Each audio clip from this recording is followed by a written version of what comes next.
छावा भाग 107. रायगडावर विधियुक्त पुत्रकामेष्टी यज्ञ पार पडला. आता त्र्यंबकला पोहोचलेल्या अकबराला पालीच्या सुधागडावर नेण्याची जोखीम राजांनी चिटणीस बाळाजी आवजी व बहिर्जी भोसले यांच्यावर सोपवली आणि डिचोली भागात उतरण्यासाठी रायगड सोडला.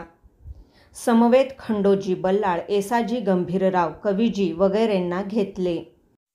पोलादपूर महाडमार्गे कोयना घाट चढून जावळीचे देशाधिकारी काशी रंगनाथ, मलकापूरचे देशाधिकारी बापूजी त्रिंबक यांची जोड घेत महाराज पन्हाळ्यावर आले.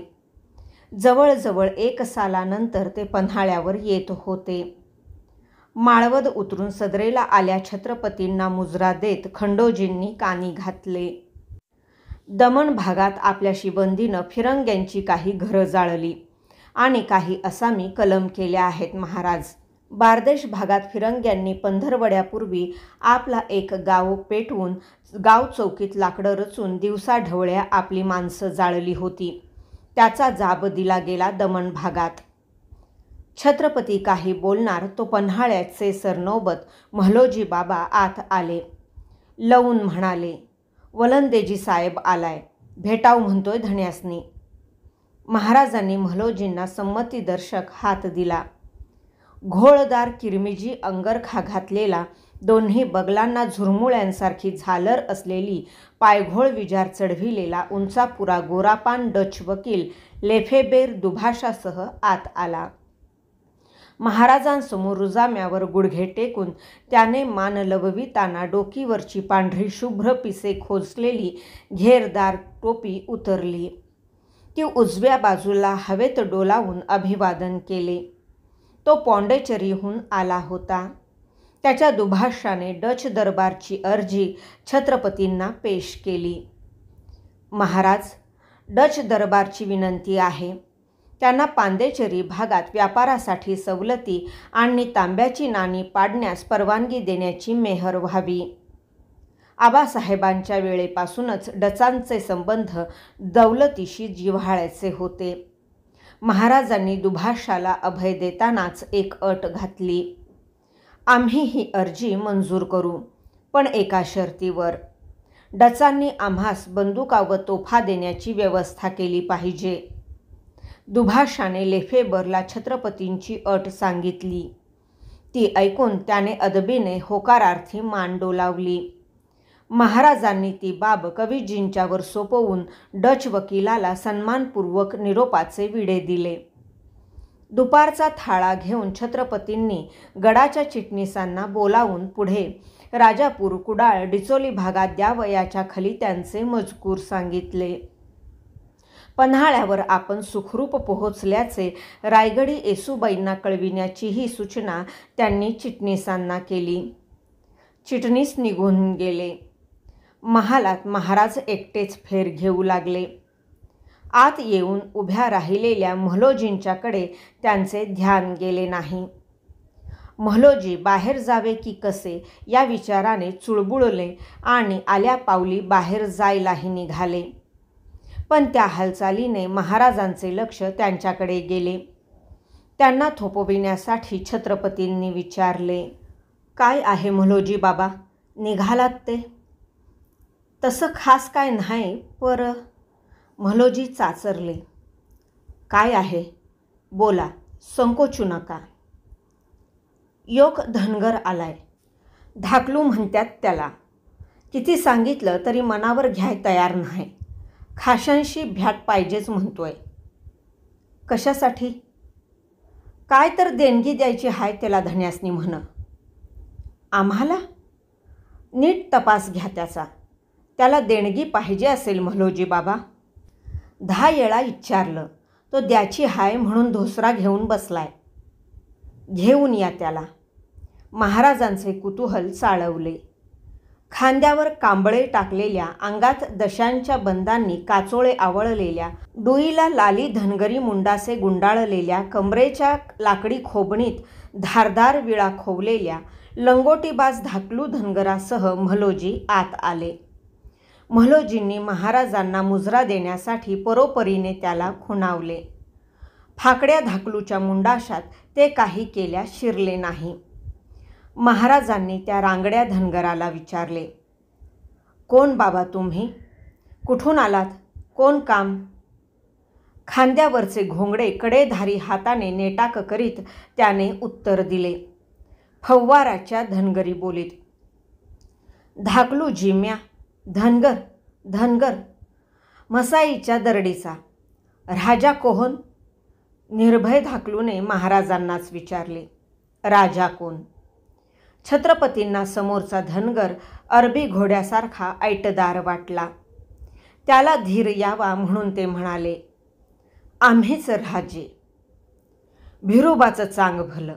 धनगराने त्या नांदीनेच आपल्या रिवाजाप्रमाणे मुजरा दिला, थेट दंडवत घालून. ही भ्याट हाय राजा धनगराची. वर उठताच धाकलूने लंगोटीच्या शेवटाची गाठ उकलून चुनखडीसारखा एक पांढरा धोट तुकडा काढला आणि तो महाराजांच्या पायांशी ठेवला. ओणावून तो उचलून निरखत महाराजांनी विचारले, काय आहे हे धाकलोबा? खऊल हाय त्यो, जित्या खवल्या मांजराच्या पाठीवैनं टोकणून कहाडलाय. आम्हाला कशाला दिलात हा? लय गुणकारी खऊल हाय त्यो, तसा मिळत नाही.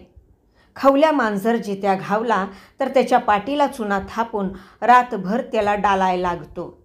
सकाळाला त्याचा योकच खऊल असा मेंढराच्या लवीगत पांढरा शिफूर होतो का, त्योच टोकणून काढायचा. रांची दौलत हाय ती राजा. गाडगभर सोनं दिलं का नाही मिळायची. पण उपयोग काय याचा? महाराजांचे कुतूहल आता शिगेला पोहोचले. इखबाधला लई पलट्या असतो तो खऊल. त्याची अंगठी वळ आणि लाव बोटाला. आसपास इखार आला की अंगठी रंग पालटून शिफूर हाय ती हिरवी निळी पडती. तुझ्या थाळ्याचा राखणदारच म्हण की तो खऊल. रानचा राजा असल्यासारखा धनगर छत्रपतींशी एकेरीच बोलत होता. हातातला खऊल डोळाभर निरखताना महाराजांची चर्या कशी उजळून निघाली. तसेच पुढे येत धाकलूच्या खांद्यावर हात चढवून तो हलकेच थोपटून महाराज म्हणाले, धाकलोबा, फार फार मोलाची देणगी दिली तुम्ही आम्हाला. बोला, काय बक्षिशी देऊ आम्ही तुम्हाला? मागाल ते मिळेल. जमीन, जनावर, धान्य, हत्यार, वस्त्र, सोनं. रांझरा खळखळून जावा तसे धाकलूचे डोळे कसल्या तरी अपार निर्मळ तेजाने झळझळले. मुंडासे डोलवीत तो म्हणाला, राजा, तू भिरुबा आमचा. खयाला हात ठेवलास का घ्याय पावली माझी. काय नग देवा, चांग भलं. उभा धनगर पुन्हा सरळ आडवा झाला आणि त्याने आपले मुंडासे छत्रपतींच्या पायांवर ठेवले. दंडवत घातला. त्याला उठवून ऊर भेट देणाऱ्या महाराजांचा ऊर भरून आला. रानझुळकीसारखा आला तसा धाकलू महाला बाहेर पडला आणि मसाईच्या दरडीच्या वाटेला लागला. हातातील खऊल निरखणाऱ्या छत्रपती संभाजी महाराजांना थोडीसुद्धा कल्पना नव्हती की रायगडी सोयराबाईंच्या महालातून कानमंत्र घेऊन बाहेर पडलेल्या अण्णाजींनी मंत्रीवाडीतील आपल्या वाड्यात एका गुप्त कारस्थानाची खलबती बैठक बसविली होती. राघव वासुदेव, बापू माळी, सूर्या निकम, हिरोजी फर्जंद, अण्णाजींचे बंधू सोमाजी दत्तो, त्र्यंबकहून परतलेले चिटणीस बाळाजी आवजी अशी मंडळी दबक्या आवाजात अण्णाजींशी बातचीत करीत होती. एक काळे कुट्ट कारस्थान एकांती रचले जात होते. सुधागडहून सुभेदार जिवाजी हरींचा माणूस निरोप घेऊन आला. शहजादा अकबर पालीजवळ धोंडशाला पोहोचला आहे. महाराजांच्या भेटीचा आग्रह धरून आहे. त्यांच्याजवळ 400च्या आसपास घोडा, 200 उंट आणि मामुली हशमांची शिबंदी आहे. तो रसदीची मागणी घालत आहे. काय करावं, हुकूम व्हावा. महाराजांनी निळोपंतांना पत्र पाठवून रायगडाहून हिरोजी फर्जंद यास पन्हाळ्याला बोलावून घेतले. हिरोजी आग्रा दरबार बघून आलेला जाणता आसामी म्हणून अकबराकडे धाडण्यासाठी महाराजांनी त्याची निवड केली होती. हिरोजी मनचा मागमूस न देता कान पाडून महाराजांना पेश झाला. त्याला आज्ञा देण्यात आली, फर्जंद, तुम्ही वकुबाचे म्हणून आम्ही तुम्हाला शहजाद्याच्या भेटीसाठी पालीला पाठवीत आहोत. जाताना 1000 रुपये, रत्नहिरे जडित मोतीकंठा आणि हिरे मढविलेला तुरा शहजाद्याला नजराणा म्हणून घेऊन जा. जिवाजींना शहजाद्याला रसद देण्यास सांगा. एक खलिता आम्ही सिद्ध केला आहे, तो कवीजींच्याकडून घ्या. आपला आब ठेवून शहजाद्याची भेट घ्या. जी. हिरोजीच्या मनात काळे शिवार पोटरीला आले होते, तरीही अदब मुजरा देत तो कमरेत लवला. शहजाद्याला द्यायच्या नजराणा तबकाला हात लावणाऱ्या छत्रपतींच्या उजव्या हाताच्या तर्जनीत खवली अंगठी चढली आहे, हे हिरोजीच्या ध्यानी यायचे कारण नव्हते. हिरोजी मुजरा देऊन बाहेर पडला. महाराजांच्या भेटीसाठी 32 शिराळ्याचे कृष्णाजी भास्कर आले. त्यांनी विनंत घातली, शिराळा भागात सैन्य संचनी जारी आहे. साहेब स्वारीने एकदा त्यावर नजर टाकावी. संध्याकाळ धरून महाराज कृष्णाजी भास्कर, बापूजी त्र्यंबक, खंडोजी, कवीजी यांच्यासह पन्हाळा उतरून शिराळा पेट्याच्या वाटेला कूच झाले. वारणा ओलांडून त्यांनी शिराळा गाठला. भुईकोटासमोरच्या मैदानात संचनी होणाऱ्या मावळ जवानांची भेट घेतली. एक दिवस शिराळ्यात मुक्काम करून छत्रपती सर्वांसह मलकापूरला आले. बापूजी त्र्यंबकांच्या वाड्यात सदरेला मांडलेल्या बैठकीवर महाराज बसले होते. त्यांना बापूजींनी तुलाजी देसाई निकम भेटीला आल्याची वर्दी दिली. तुलाजींचा चेहरा त्रासिक चिंताक्रांत दिसत होता. महाराजांना मुजरा घालून तो चिडीने बोलला, धनी, आम्ही आपल्या सावलीला हाव का मोगलायत? काय आहे देसाई, नीट सांगा. महाराजांनी त्याला सुमार केला. आमाकडं बिळाशी तर्फेच्या 12 गावांच्या देशमुखीचा भोगवटा हाय. तो शिराळा पेट्याला जोडून असता बळेच वारणखोऱ्याला जोडून आमासनी गोत्यात घातलं या स्वामी. कुणी? छत्रपतींची चर्या ताठर झाली. वारणखोऱ्याचं देशमुख सोमाजी बांदलांनी. काय म्हणताय हे देसाई? एका तर्फेचा 12 गाव तोडून दुसऱ्या पेट्याला घेतला आहे बांदलांनी? महाराजांनी बापूजी व कृष्णाजी यांच्याकडे वळून विचारले. जी, निकमांचा गाव शिराळा पेट्याचा हे खरं आहे. कृष्णाजी भास्करांनी इतबार दिला. आम्ही बांदलांना हे अन्यायाचं आहे करू नका म्हणून सांगून थकलो. ते जुमानत नाहीत महाराज. बापूजी बोलले. महाराजांची चर्या लालावून आली. त्यांनी कडक शब्दात तुलाजीच्या खटल्याचा निवाडा दिला, ज्यात बांदलला भिक्षा नको कुत्र आवरा म्हणण्याचीच पाळी यावी. छत्रपती बापूजी त्र्यंबक आणि कृष्णाजी भास्करांना म्हणाले, आम्ही तुमच्या नावे आज्ञापत्रे देऊ. या देसायांचे 12 गाव शिराळा पेट्यालाच जोडून चालवा. दुसऱ्याच्या स्थावराला मनचाहा हात घालणाऱ्या सोमाजी बांदलांना कळू द्या की तसे झाले की कशी कोंडमार होते. कवीजी, बांदलाची वारणखोरीची देशमुखी सरकारी दिवाणात अमानत झाल्याचा हुकूम द्या.